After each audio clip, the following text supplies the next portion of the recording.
Hello, Mahalakshmi పరివారంకి స్వాగతం అండి. ఈరోజు మనం చేసుకోబోయే వంట ఏంటంటే బీరకాయ పచ్చిశనగపప్పు కూర.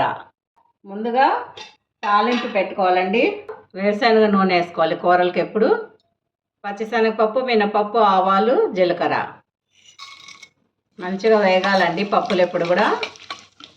ఇప్పుడు పొంగు వచ్చింది కదండి, నూనె బాగా కాగిపోయింది. ఉల్లిపాయ ముక్కలు ఒక పెద్ద ఉల్లిపాయ వేగినాయి కదండి. 4-5 పచ్చిమిరపకాయలు వేసుకోవాలండి. కొంచెం కారం ఉన్నవేది కారంగానే ఉండాలండి, మరీ కారం లేదు, మీడియం కారము. మీరు కారం బట్టి మీరు వేసుకోండి. కొంచెం పచ్చిశనగపప్పు వేసినప్పుడు కొంచెం కారం ఎక్కువే ఉండాలి. కరివేపాకు వేసుకుందామండి. పసుపు వేసుకుందాము, కూరకు సరిపోయేంత పసుపు. ఈ కూరలో ముఖ్యంగా అల్లం వెల్లుల్లి పేస్ట్ వేసుకోవాలండి.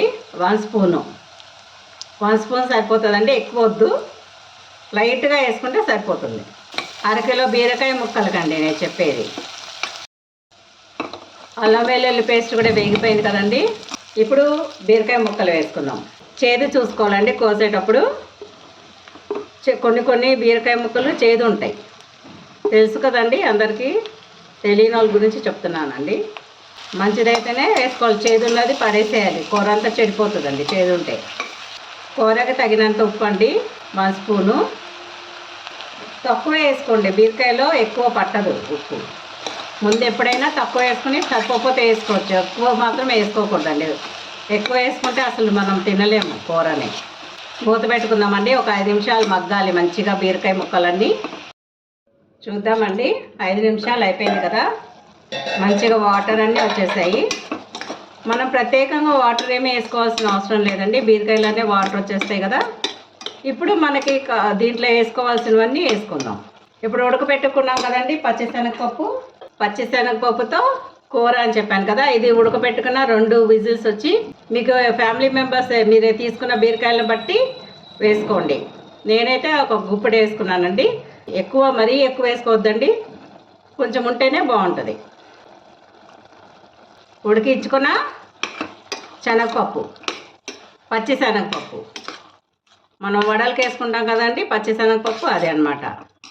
దీంతో రకరకాలుగా వేసుకోవచ్చండి. కందిపప్పు వేసుకోవచ్చు, పెసరపప్పు శనగపప్పుతో బాగుంటుంది కూర. 1 స్పూన్ కారం, పెద్ద స్పూన్ అండి, పెద్ద స్పూన్తో 1 గంట కారం. మన మెయిన్ ఇంగ్రీడియంట్ వచ్చి చికెన్ మసాలా అండి. చికెన్ మసాలా అంటే చికెన్లోనే వేసుకోవడం కాదండి, మామూలుగా మనం దీంట్లో కూడా కూరల్లో కూడా వేసుకోవచ్చు.